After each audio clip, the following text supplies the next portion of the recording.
प्यारे बच्चों, आपको खनिज एवं ऊर्जा संसाधन लेशन ज्योग्राफी में पढ़ा रहे थे, जिसमें धात्विक खनिजों के बारे में पढ़ा चुका था।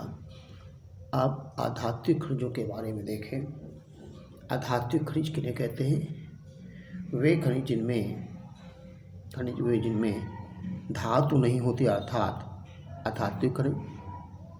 कहने का मतलब क्या है? धात्विक, आपको डिफरेंस बताया था।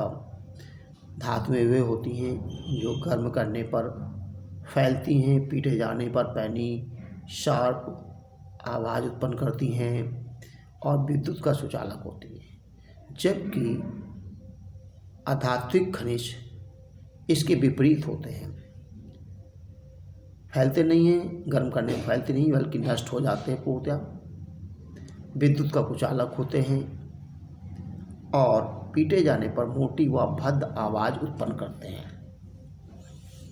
तो इनमें से प्रमुख अभ्रक, कोयला, पेट्रोलियम आदि ये अधात्विक खनिज हैं। संगमरमर।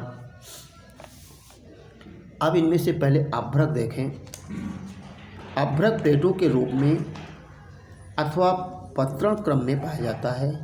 इसका चादरों में विपाटन स्थिरीकरण परत के रूप में आसानी से हो सकता है।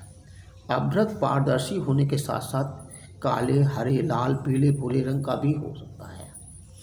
इसका उपयोग विद्युत उपयोग, इलेक्ट्रॉनिक्स उद्योग, रेडियो और टेलीफोन आदि में किया जाता है। इसका उपयोग औषध निर्माण में भी होता है। इसका उत्पादन छोटा नागपुर पठार के उत्तरी पठारी किनारे, बिहार और झारखंड की कोडरमा, हजारीबाग पेटी, राजस्थान के अजमेर क्षेत्र तथा आंध्र प्रदेश के नेल्लोर अभ्रक पेटी से होता है। चट्टानी खनिज क्या है? इस प्रकार के खनिज के अंतर्गत चूना पत्थर मुख्य खनिज है। यह कैल्शियम कार्बोनेट व मैग्नीशियम कार्बोनेट से बनी चट्टानों में पाया जाता है। यह अधिकतर अवसादी चट्टानों में पाया जाता है। चूना पत्थर सीमेंट उद्योग का मुख्य कच्चा माल है। इसका उपयोग लौह प्रगलन भट्टियों में किया जाता है। छोटा नागपुर का पठार झारखंड, पश्चिम बंगाल राज्यों में फैला हुआ है। यह पठार आर्कियन, ग्रेनाइट, क्लोराइट, बेसाल्ट और नीच चट्टानों से निर्मित है। इस पठार के उत्तरी व दक्षिणी सीमावर्ती हिस्सों पर कहीं कहीं धारवाड़ चट्टान मिलती हैं। भूगर्भिक दृष्टि से बहुत अधिक भिन्नता रखने के कारण इस पठार की नसों में खनिजों की अधिकता व भिन्नता देखने को मिलती है। यहाँ मिलने वाले प्रमुख खनिजों में कोयला, तांबा, अभ्रक, बॉक्साइट, चीनी मिट्टी, लौह अयस्क, क्रोमाइट, चूना पत्थर, एम्बेसस, यूरेनियम, डोलोमाइट, मैग्नीज और सोना आदि शामिल हैं। खदानों में काम करने वाले श्रमिक लगातार धूल और हानिकारक धुएं से सांस लेते हुए फेफड़ों संबंधी बीमारियों के शिकार हो जाते हैं। खदानों की छतों के गिरने, स्लैब आने, कोयले की खदानों में आग लगने आदि खतरे खदान श्रमिकों के लिए स्थायी हैं। खदान क्षेत्रों में खनन के कारण जल स्रोत संदूषित हो जाता है। अवशिष्ट पदार्थ खनिज तरल के मलबे में खत्ता लगने से भूमि व मिट्टी का अवक्षय होता है और सड़कों और नदियों का प्रदूषण बढ़ता है। खनन की क्रिया घातक न बने, इस हेतु सुरक्षा के नियमों और पर्यावरणीय कानूनों का क्रियान्वयन अनिवार्य है। खनिजों का संरक्षण। खनिजों का निर्माण बहुत धीमी गति से होता है। इनके निर्माण में लाखों वर्ष लग जाते हैं। मानव द्वारा तीव्र गति से खनिजों के दोहन से ये समाप्त होते जा रहे हैं, जबकि खनिजों का निर्माण करने वाली भौमिक प्रक्रियाएं इतनी मंद गति से चलती हैं कि इनका पुनर्भरण होने में बहुत अधिक समय लगता है। खनिज संसाधन सीमित व नवीनीकरण योग्य हैं, इसलिए इनका संरक्षण नितांत आवश्यक है। हमें इनके उपयोग सतत पोषणीय विकास की दृष्टि से करना चाहिए। अब ऊर्जा संसाधन के बारे में ध्यान दें। ऊर्जा संसाधन कौन कौन है? आपके कोयला, पेट्रोलियम, प्राकृतिक गैस, परमाणु ऊर्जा, ये हमारे ऊर्जा संसाधन हैं। इन देखिए क्या है, फिर से अपने कार्यों को करने के लिए मनुष्य को ऊर्जा की आवश्यकता होती है। ऊर्जा के प्रमुख संसाधनों में कोयला, पेट्रोलियम, प्राकृतिक गैस और यूरेनियम आज सम्मिलित है। ऊर्जा साधनों को परंपरागत और गैर परंपरागत साधनों के रूप में विभक्त किया जा सकता है।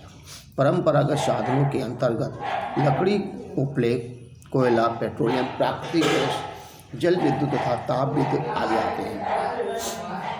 गैर परंपरागत संसाधनों के अंतर्गत सौर ऊर्जा, पवन ऊर्जा, ज्वारीय ऊर्जा, भूतापीय ऊर्जा, बायोगैस, परमाणु ऊर्जा आज सम्मिलित है। ग्रामीण भारत में ऊर्जा का अधिकाधिक भाग लकड़ी और उपलों से प्राप्त किया जाता है, किंतु घटते वन क्षेत्र के कारण अब लकड़ी का उपयोग करते रहना कठिन होता जा रहा है। इस प्रकार उपलों का भी उपयोग हतोत्साहित किया जा रहा है, क्योंकि इससे मूल्यवान खाद का निर्माण किया जा सकता है। इससे मृदा की उपजाऊ क्षमता में वृद्धि हो सकती है। परंपरागत ऊर्जा संसाधन के स्रोत, कहने का मतलब जो ऊर्जा के बारे में जो बताया गया है, ये ऊर्जा संसाधन दो प्रकार के पाए जाते हैं, परंपरागत संसाधन और गैर परंपरागत। परंपरागत ऊर्जा संसाधन वैसे ऊर्जा संसाधन होते हैं जिनका उपयोग हम आदिकाल से करते आ रहे हैं और उनके उपयोग में प्रदूषण उत्पन्न होता है, जबकि गैर परंपरागत संसाधन में उपयोग में उनके प्रदूषण नहीं होता और उनका उपयोग अभी हाल में किया जाना संभव हुआ है। इसमें कोयला है, ये परंपरागत में आता है, और सौर ऊर्जा, पवन ऊर्जा ये आपके गैर परंपरागत के अंतर्गत आते हैं। तो पहले कोयला देखें। यह ऊर्जा के प्रमुख संसाधनों में सम्मिलित है। कोयला, इसका उपयोग उद्योग और घरेलू आवश्यकताओं की पूर्ति के लिए किया जाता है। भारत अपनी वाणिज्यिक ऊर्जा आवश्यकताओं की पूर्ति के लिए मुख्यतः कोयले पर ही निर्भर है। अपनी गुणवत्ता के आधार पर कोयला अनेक प्रकार का होता है। दलदली भागों में क्षय या नष्ट होने वाले पेड़ पौधों से निर्मित कोयले को पीट कोयला कहा जाता है। मतलब कोयले भी कई प्रकार के पाए जाते हैं। तो पीट कोयला पहला आया। इस कोयले में कार्बन की मात्रा कम पाई जाती, कम और नमी की मात्रा अधिक होती है। अधिक नमी के कारण पीट कोयले में ताप की क्षमता कम होती है। लिग्नाइट, लिग्नाइट में उच्च श्रेणी का भूरा कोयला है। यह मुलायम होने के साथ साथ अधिक नमी युक्त होता है। भारत में लिग्नाइट कोयले के मुख्य भंडार तमिलनाडु के नैवेली क्षेत्र में पाए जाते हैं। इस कोयले का उपयोग विद्युत उत्पादन में किया जाता है। गहराई में दबे और अधिक तापमान से प्रभावित कोयले को बिटुमिनस के नाम से जाना जाता है। वाणिज्यिक उपयोग में यह कोयला सर्वाधिक उपयुक्त होता है। बिटुमिनस और एंथ्रेसाइट कोयले के सबसे सुधरे रूप हैं। भारत में धातु शोधन की क्रिया में उच्च श्रेणी के बिटुमिनस कोयले का प्रयोग किया जाता है।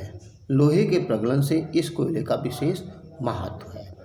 अब कोयला कहाँ कहाँ पाया जाता है ये देखिए। हमारे देश में कोयला अधिक मात्रा में पाया जाने वाला जीवाश्मी ईंधन है, लेकिन इसका वितरण बहुत असमान है। ये दो भूगर्भीय चट्टानों के क्रम में पाया जाता है। गोंडवाना क्रम में चट्टानों में संपूर्ण भारत का अधिकांश कोयला प्राप्त किया जाता है। गोंडवाना क्षेत्र मुख्य रूप से प्रायद्वीपीय पठारी भागों में स्थित है। इस क्षेत्र में पश्चिम बंगाल, बिहार, झारखंड, उड़ीसा, मध्य प्रदेश, आंध्र प्रदेश और महाराष्ट्र आ जाते हैं। भारत में गोंडवाना काल का कोयला 4 नदी घाटियों दामोदर, सोन, महानदी घाटी, गोदावरी, वर्धा में मिलता है। गोंडवाना क्रम का कोयला धातु शोधन कोयला है।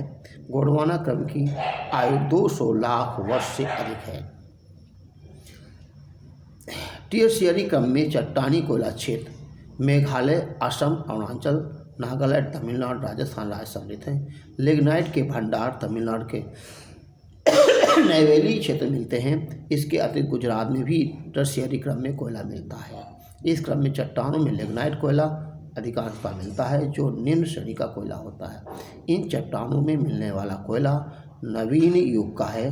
टर्शियरी कोयले के निक्षेप लगभग 55 लाख वर्ष पुराने हैं। कोयला एक ऐसा पदार्थ है जिसका प्रयोग करने पर भार घटता है, क्योंकि यह राख में परिवर्तित हो जाता है। यही कारण है कि भारी उद्योग, ताप विद्युत गृह कोयला क्षेत्रों या उनके पास ही स्थापित किए जाते हैं। अब जो है पेट्रोलियम के बारे में देखें। भारत में कोयले के बाद ऊर्जा प्राप्ति का दूसरा प्रमुख साधन पेट्रोलियम या खनिज तेल है। इसका प्रयोग ताप, प्रकाश, ईंधन, स्नेहक, विनिर्माण और सौंदर्य प्रसाधन आदि में किया जाता है। भारत में पेट्रोलियम टर्शियरी शैलों के सांद्र और असंरंध्र चट्टानों में पाया जाता है। संरंध्र परतें चूना पत्थर, बालू पत्थर से निर्मित होती हैं, जिसमें तेल प्रवाहित होता है। असंरंध्र परतें तेल के ऊपर उठने से नीचे रिसने से रोकती हैं। प्राकृतिक गैस हल्की होने के कारण खनिज तेल के ऊपर पाई जाती हैं। भारत में कुल पेट्रोलियम उत्पादन का 63% भाग मुंबई हाई से, 18% भाग गुजरात से, 16% भाग असम से प्राप्त होता है। अमृतसर गुजरात का सबसे महत्वपूर्ण तेल क्षेत्र है। असम भारत का सबसे पुराना तेल उत्पादक राज्य है। डिगबोई, नाहरकटिया, मोरन रीजन असम के महत्वपूर्ण तेल उत्पादक क्षेत्र हैं। आप प्राकृतिक गैस के बारे में कल वर्णन करेंगे। धन्यवाद।